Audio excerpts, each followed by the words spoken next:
Nous sommes ce matin en compagnie d'un spécialiste. Lui, il est le président de la Fédération des inventeurs et innovateurs de Côte d'Ivoire. C'est un ingénieur, informaticien, inventeur de logiciels bien sûr. Il est l'inventeur de Nexpro UBS, qui est le premier logiciel de gestion universelle. Il est ingénieur, nous l'avons dit, directeur général de Nexat Informatique. Voilà. Et il est sur ce plateau, habitué donc à l'émission, habitué des émissions de Radio ATM et particulièrement des droits des savoirs. Vous devez certainement deviner déjà qui est notre invité. Et par-dessus tout, il est aussi politicien. Désormais, il a ajouté cette corde à son arc. C'est un député, honorable député suppléant de la commune de Port-Bouët. On peut donc dire bonne arrivée à vous, honorable. Merci beaucoup. Il s'agit de l'honorable, je me perds parfois entre les différentes appellations, tant les titres sont aussi prestigieux. Il est député, il est président donc, dis-je, de la Fédération des inventeurs et innovateurs de Côte d'Ivoire. Il s'agit bien sûr de M. Koulibaly Pierre Guibril qui est sur ce plateau. Bonjour et bienvenue à vous. Bonjour, merci de me recevoir. Vous avez déjà fait un tour sur ce plateau de Radio ATM qui n'est plus étranger pour vous. Vous êtes habitué de cette émission Droit de savoir. Et au cours de cette émission, nous avons une fois débattu d'un thème aussi très important, parlant de l'innovation, parlant du statut, parlant du sort qui est réservé aux inventeurs et innovateurs de Côte d'Ivoire.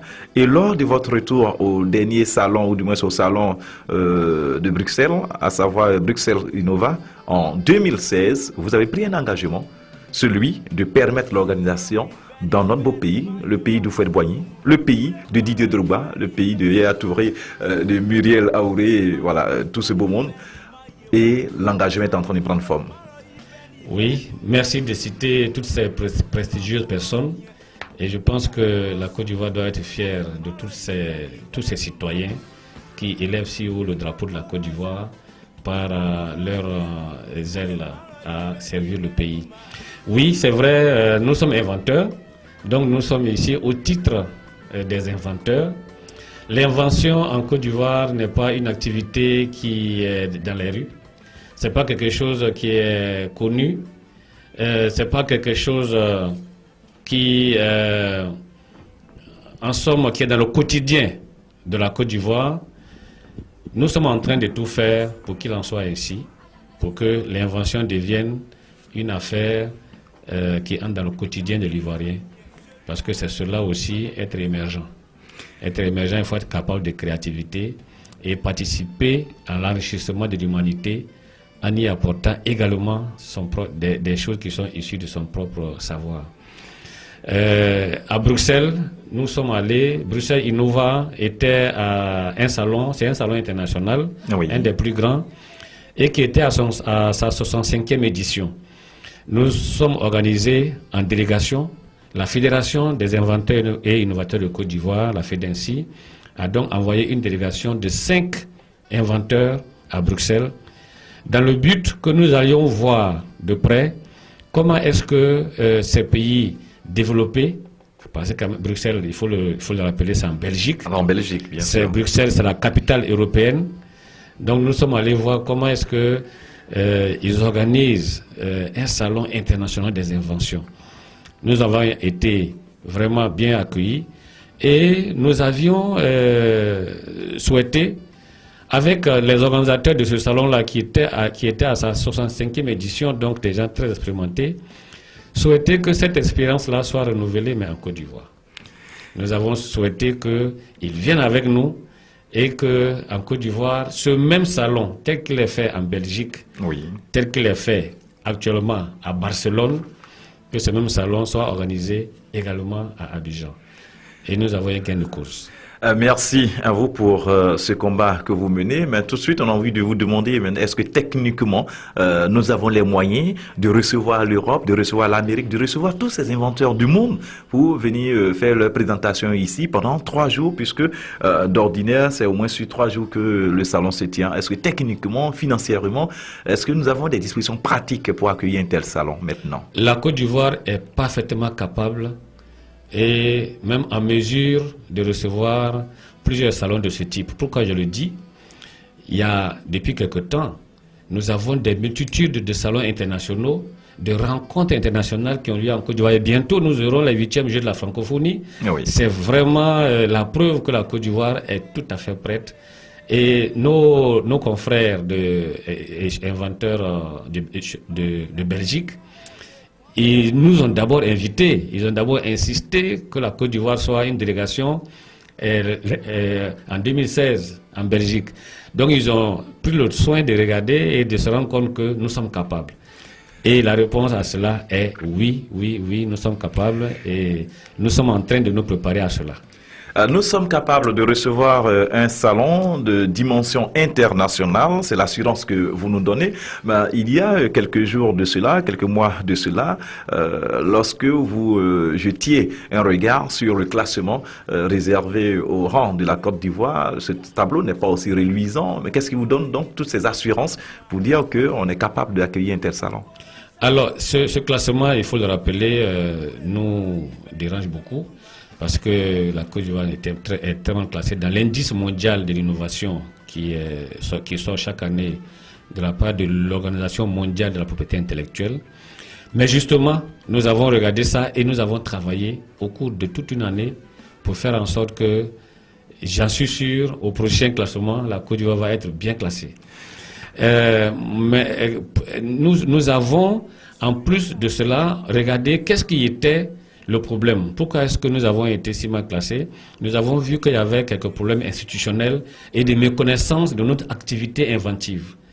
Donc la fédération a beaucoup communiqué en 2016-2017 jusqu'à maintenant. Ah oui. Nous avons pas fait moins de 20 sorties au cours de l'année.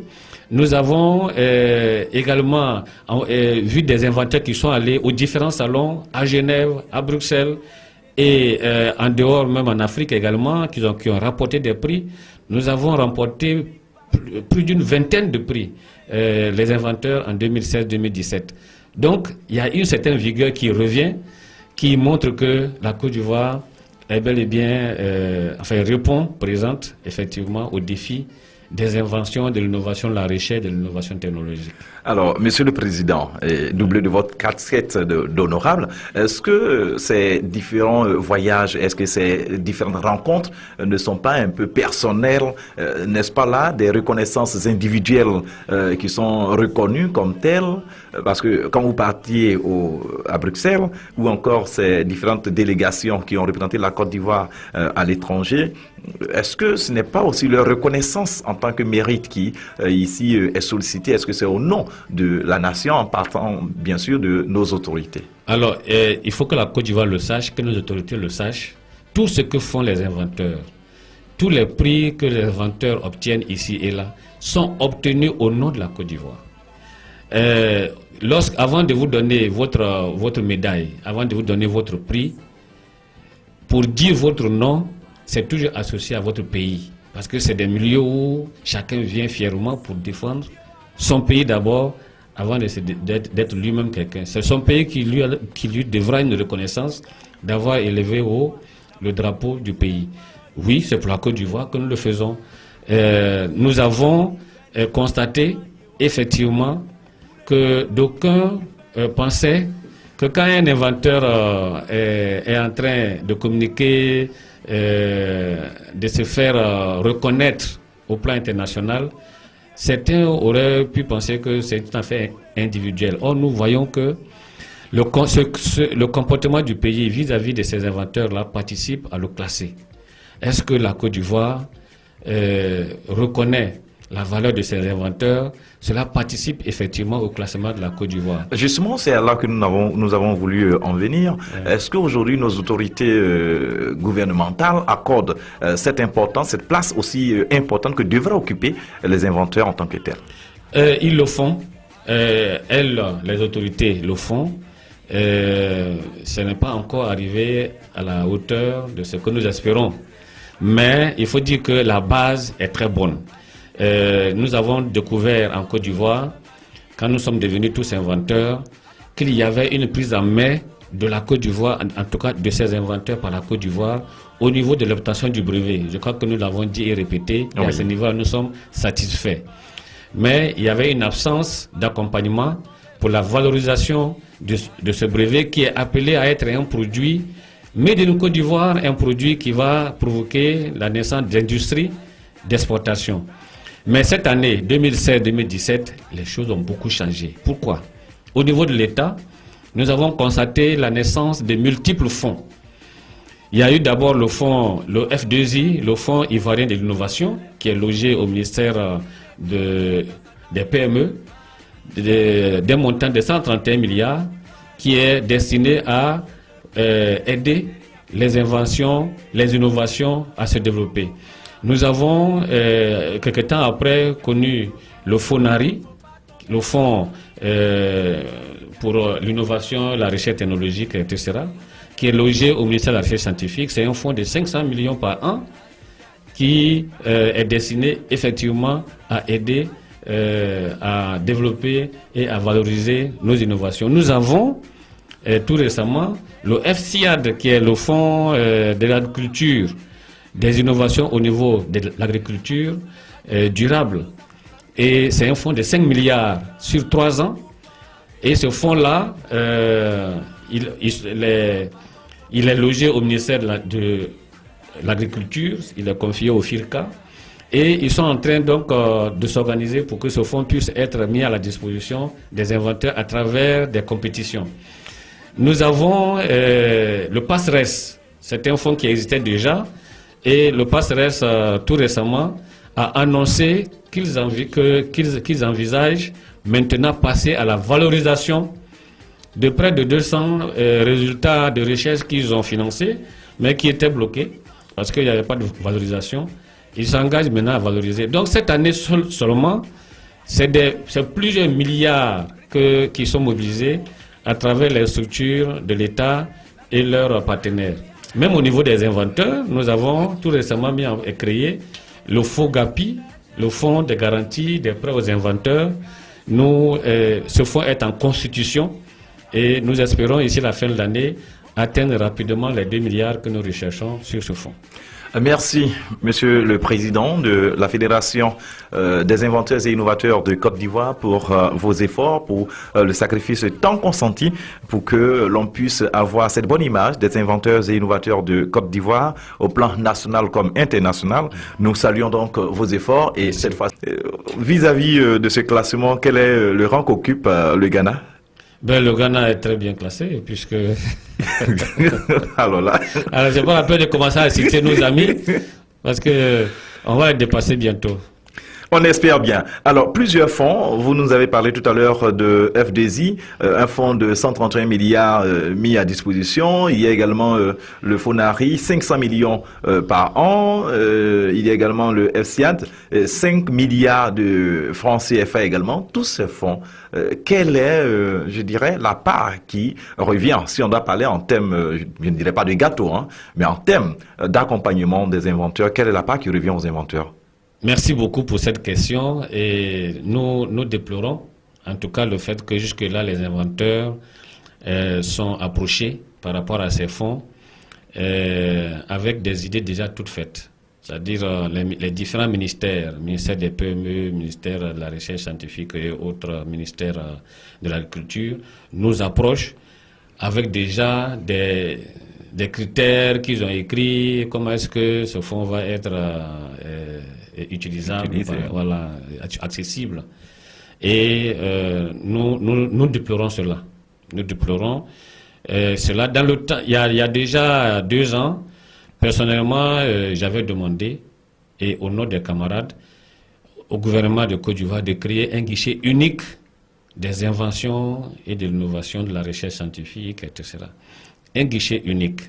Ce guichet unique n'est pas créé. Les efforts sont éparpillés dans les différents ministères.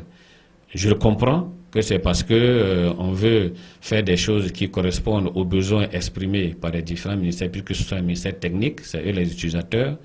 Mais l'activité invention, l'activité innovation est une activité à part entière qui mérite une gestion plus collégiale, une gestion plus concertée. si le pays ne veut pas faire du gaspillage.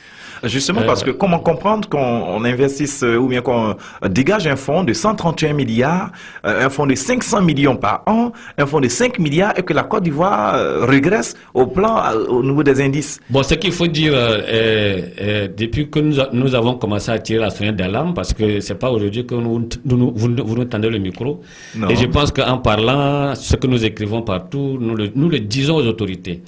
Et je pense que sur un an, c'est sur un an que tous ces fonds ont été mis en place. C'est vraiment le lieu de féliciter le gouvernement. Ils ont travaillé, ils ont été sensibles à ce que nous avons dit. Bien sûr, ils n'ont pas fait exactement ce que nous avons demandé, mais ce qui est déjà fait est appréciable et va participer à requalifier le classement de la Côte d'Ivoire. Le classement va sortir dans le mois d'août à peu près, et je pense qu'ici, là, la Côte d'Ivoire aura fière allure. Également, le salon Abidjan Innova que nous sommes en train d'organiser va être un point très important dans le fait que la Côte d'Ivoire est devenue un pays qui promeut véritablement l'invention, l'innovation technologique. Ce salon international, c'est notre argument clé. Nous avons déjà réussi à enlever les accords avec les hommes de Bruxelles. Ils sont d'accord, le salon nous appartient. Nous pouvons utiliser leur logo, leur nom et tout ça. Et leur réseau est entièrement à notre disposition. Ils sont prêts à toucher l'ensemble des pays dans lesquels ils ont des délégations qui viennent systématiquement dans les salons. Oui. Ils sont prêts à les toucher, à les faire déplacer. Ce sont les Russes, ce sont les Chinois, ce sont les Européens, ce sont les Arabes d'Arabie Saoudite, etc. Ce sont des gens qui viennent du Canada, qui viendront d'Afrique, de notre part, parce que nous allons faire notre part pour qu'un grand nombre de délégations viennent d'Afrique et que la Côte d'Ivoire également soit pleinement représentée à ce salon. Ce n'est pas moins de le minimum, j'allais dire, c'est quelques centaines d'inventions que nous allons aller exposer au monde entier, puisque les visiteurs viendront de partout également. Les Ivoiriens, bien sûr, seront les premiers servis, mais les visiteurs viendront de partout.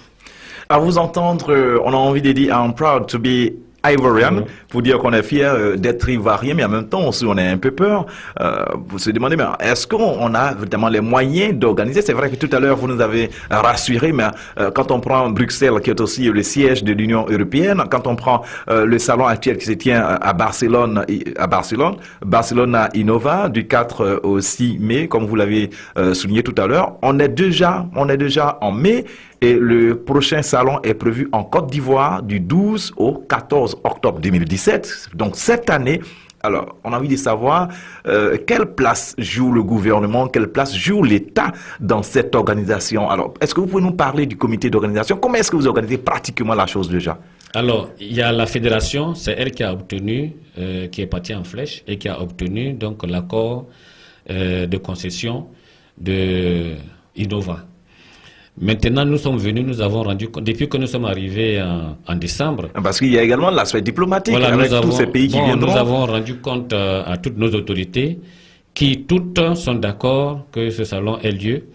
Et nos partenaires techniques, les partenaires techniques traditionnels en Côte d'Ivoire, oui, c'est-à-dire l'OIP, c'est-à-dire le CPC, c'est-à-dire le ministère de la Recherche scientifique, c'est-à-dire la Chambre de commerce et d'industrie, c'est-à-dire la CGC, etc. Tous ceux-là qui travaillent avec nous, et la RTI également, et vous les médias, vous êtes pratiquement tous déjà au courant que ce salon aura lieu. Bien et sûr. Merci de me prêter encore le micro aujourd'hui pour annoncer à la Côte d'Ivoire qu'il y a bel et bien le tout premier salon international des inventions d'Abidjan qui aura lieu bel et bien du 12 au 14 octobre 2017. Et nous serons à cela le premier pays africain. Nous avons été le premier pays africain et le seul à aller à Bruxelles. Nous serons le premier pays africain à organiser un salon de ce type.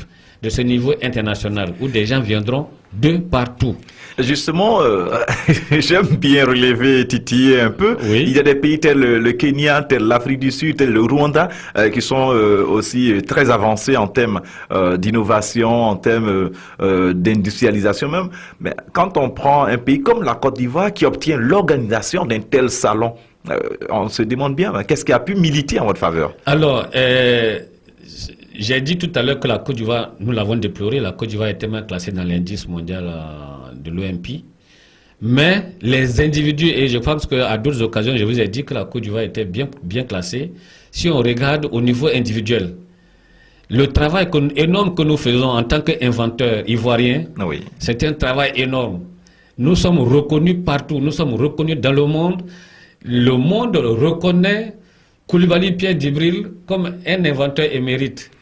Un inventeur, comme le dirait... Voilà, quand je dis le comme l'a monde, dit le président Alassane aux joueurs, voilà, aux éléphants, quand je dis le monde, je parle du monde. Hors pair, un inventeur hors pair. C'est chose, et je ne suis pas le seul. Oui. Il y a plusieurs inventeurs ivoiriens qui sont reconnus ainsi. Nous avons de la valeur. Et j'ai été invité, c'est pas moi qui suis allé frapper la porte à Bruxelles. C'est eux qui m'ont invité pour aller être membre du jury. Je suis allé une première année, j'étais seul. Je suis allé, j'ai constaté que j'étais seul, venant d'Afrique. Cela m'a dérangé. Et l'année suivante, donc en 2016, je suis allé avec 4 autres inventeurs ivoiriens, dont une femme. Et nous sommes revenus avec des distinctions pas possibles. Et vous avez fait bonne prestation. Nous avons fait bonne prestation et nous avons enlevé l'accord sur place avec eux qu'ils doivent venir organiser également, comme ils le font à Bruxelles, comme ils le font à Barcelone, quand on organise également un salon à Abidjan. Ils ont dit oui. Et ils nous ont confirmé cela par écrit. Nous allons effectivement voir en Côte d'Ivoire quelque chose que nous ne pourrions pas organiser autrement. Alors, donc c'est notre crédibilité en tant qu'inventeur reconnu mondialement qui a été considérée. Dans ces autres pays, comment ça se passe? Est-ce que c'est l'État qui est au cœur de l'organisation, que ce soit à Bruxelles ou à Barcelone, ou c'est les organisations, les inventeurs eux-mêmes qui s'emparent de la chose? L'État est caution. C'est-à-dire, sans la caution de l'État, c'est difficile. Donc l'État est caution. Mais en dehors de ça, ce n'est pas le travail de l'État d'organiser des salons. Ok, merci pour ces éléments de réponse. Mesdames et messieurs, souvenez ainsi de nous prendre en marche. Sachez que vous êtes sur les 90.5 Radio ATM, la radio communale de Port-Boué, et vous suivez l'émission Droit de savoir. La Côte d'Ivoire vient de refermer les portes du Salon international du tourisme d'Abidjan. Les autorités s'en félicitent. Et le Sahara également, depuis des années, reste une fierté aussi en termes d'organisation des salons internationaux. Le 3e salon, ou du moins ce salon avec lequel vous venez, quel intérêt pour la Côte d'Ivoire? Merci beaucoup. C'est là l'essentiel.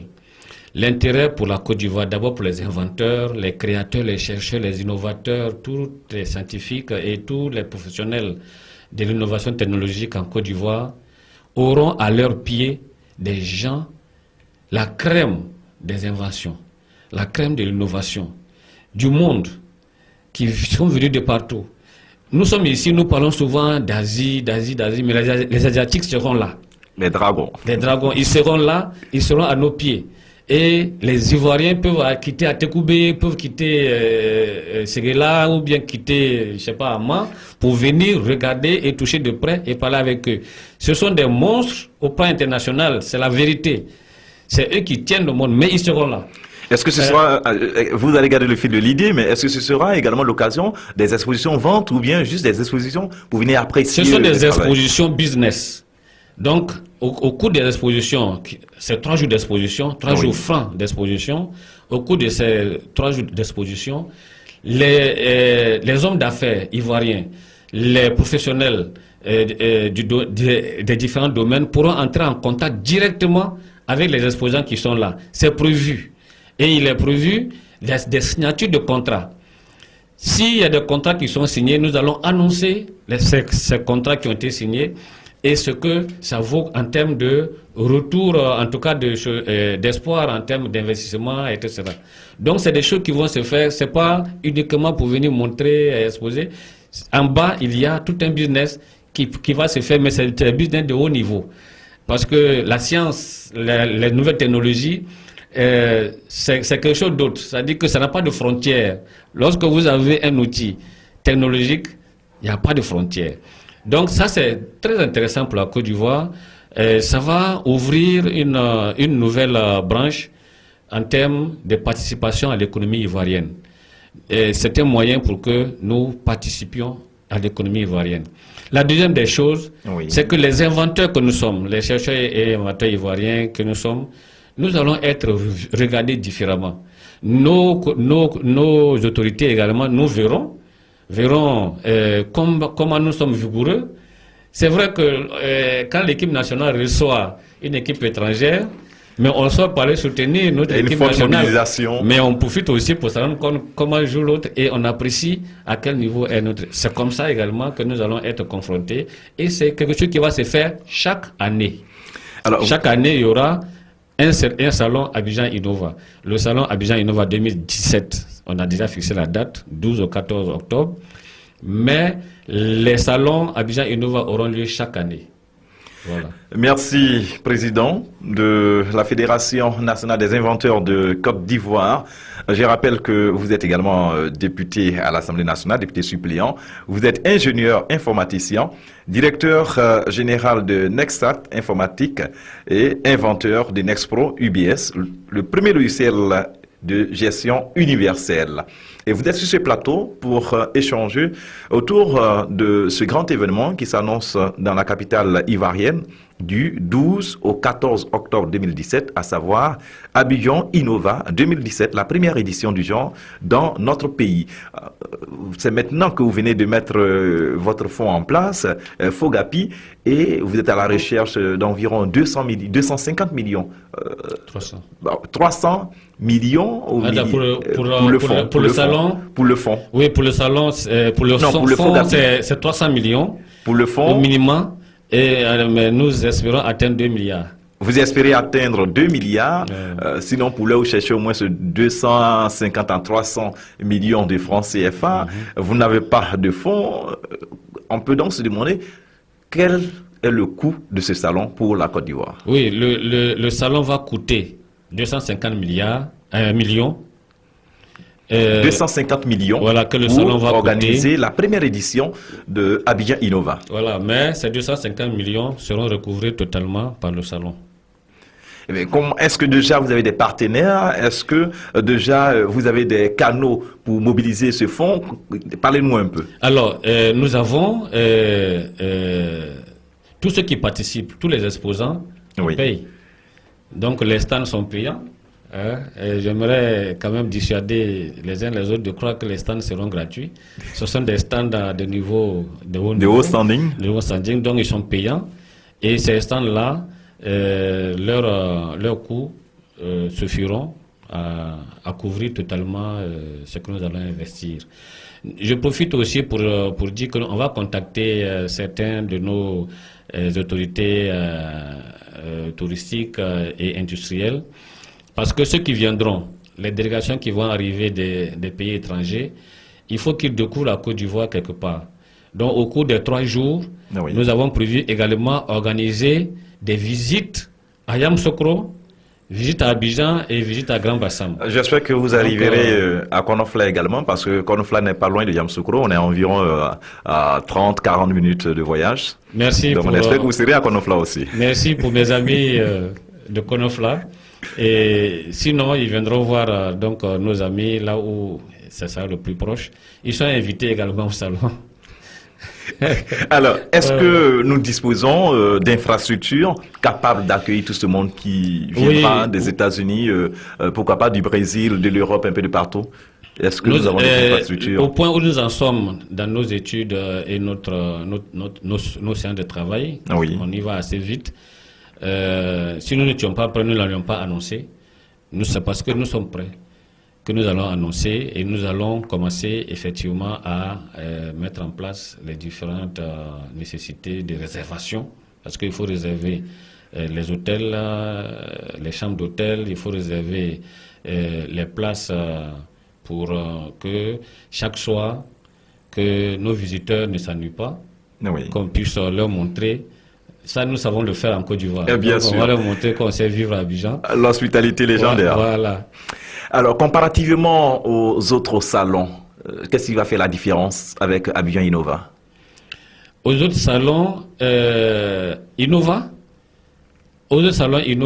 nous aurons l'Afrique. Parce qu'ailleurs, Barcelone, Bruxelles, franchement, je n'ai pas vu l'Afrique là-bas. Nous aurons l'Afrique. C'est pas parce qu'il n'y a pas de noirs. Il y a des noirs, mais c'est des noirs belges, c'est des noirs français, c'est des noirs anglais. Bon, c'est pas des noirs venant d'Afrique. Mais ici, nous allons mobiliser vraiment l'Afrique autour de ce salon. Les Ivoiriens d'abord, mais les autres Africains, ils sont prêts parce que nous aussi, nous avons participé à des salons. Nous avons participé au salon au Kenya, au Bénin, à Dakar. Nous avons participé à plusieurs salons. Ceux-là aussi viendront pour participer à ce salon-ci, qui est un salon, en fait, finalement, il n'appartient pas à la Côte d'Ivoire, mais il appartient à l'Afrique. Alors, un salon africain, certes, Abidjan Nova 2017, le premier salon du genre sur un continent africain. Est-ce que vous, dans votre comité d'organisation, il y a d'autres membres africains qui font partie de ce comité? Bon, ou même sous-régional? Nous sommes en train de prendre les contacts. Les contacts sont en cours pour que d'autres présidents de fédérations puissent effectivement se sentir concernés par ce salon, mais concernés directement en tant qu'organisateurs. Oui, c'est comme ça que nous-mêmes on a été approchés pour devenir finalement délégués au salon de Bruxelles. Nous allons également utiliser la même méthodologie. Donc je suis d'accord avec vous que c'est quelque chose qui doit se faire assez vite. Mais tous les contacts que nous prenions jusque-là, les personnes voulaient d'abord voir le premier jet, le projet. Oui. Maintenant, le projet est prêt et on peut contacter tout le monde. Et je crois qu'on a 4 mois pour boucler totalement cette affaire. On va la réussir, ça c'est sûr. Avons-nous l'assurance d'avoir des partenaires solides pour accompagner cet événement? Les partenaires nous attendent. De toute façon, nous avions déjà eu l'accord de certains partenaires avant de commencer la chose. Donc, il y a des partenaires qui forcément vont nous accompagner. Concernant la participation des Ivoiriens, nous allons vous communiquer rapidement. Je ne le ferai pas ici, mais nous allons vous communiquer rapidement les contacts et le coût des cendres, etc. pour pouvoir y participer. Pour le service commercial, ne vous en faites pas. S'il y a des choses à payer, on les payera. Mais il faudra bien que, par exemple, la radio ATM, qui quand même nous soutient jusque-là, si on a de l'argent à décaisser, on n'hésiterait pas à faire en sorte que ATM également en profite. Merci à vous, Monsieur Coulibaly Pierre Djibril. Vous savez, ce côté-là intéresse vraiment tout le monde.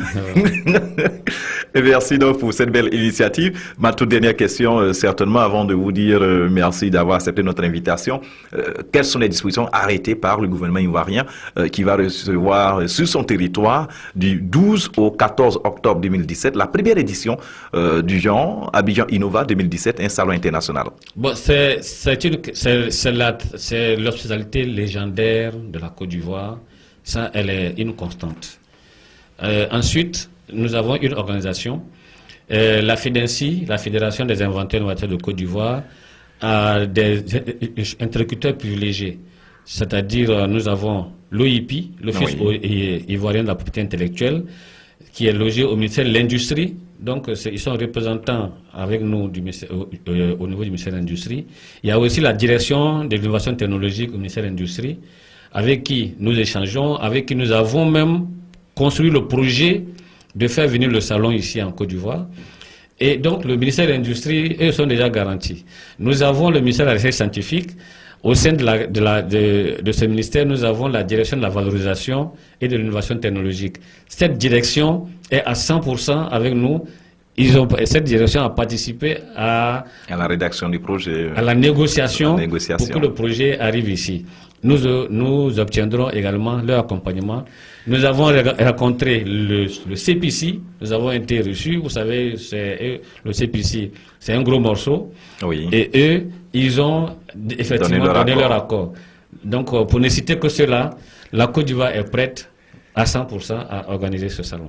Merci à vous, Monsieur Koulibaly Pierre Djibril. Je rappelle que vous êtes le président de la Fédération des inventeurs et innovateurs de Côte d'Ivoire, doublé de votre casquette d'honorable, car vous êtes un des députés de la commune, député suppléant de la commune de Port-Boué. Vous êtes ingénieur, informaticien, inventeur, PDG de Nexat Informatique, inventeur de Nexpro UBS, premier logiciel de gestion universelle, et vous êtes prêt à accueillir ce premier salon international à Abidjan. Merci à vous d'être venu sur ce plateau pour informer nos auditeurs. Nous aurons encore une autre émission, certainement pour mieux approfondir, pour rentrer dans les détails. Aujourd'hui, il fallait juste donner l'information aux populations. Mon technicien me fait dire qu'il est déjà l'heure, en 30 secondes, que doivent retenir les auditeurs de votre passage ici. Rendez-vous du 12 au 14 octobre pour un salon extraordinaire. Merci à vous, chers auditeurs. Merci bien de nous avoir suivis. C'est ici que l'enfant de Konofla vous dit au revoir. Bonne suite des programmes sur les ondes de Radio ATM. Tout à l'heure, vous aurez sous le coup de 12h30 le magazine d'information. Merci à vous. Que Dieu vous bénisse. Droit de savoir. Droit de savoir, c'est votre émission d'analyse et de critique des sujets de société, économie, santé, culture, éducation, droit, sport et bien d'autres. Droit de savoir, c'est votre émission sans tabou, tous les vendredis de 11h à 12h, avec des spécialistes. Présentation, Frédéric Bouikalo. 06 06 82 07 49 88 00 31 01 25 48 50. Droit de savoir, vous avez le droit de tout savoir.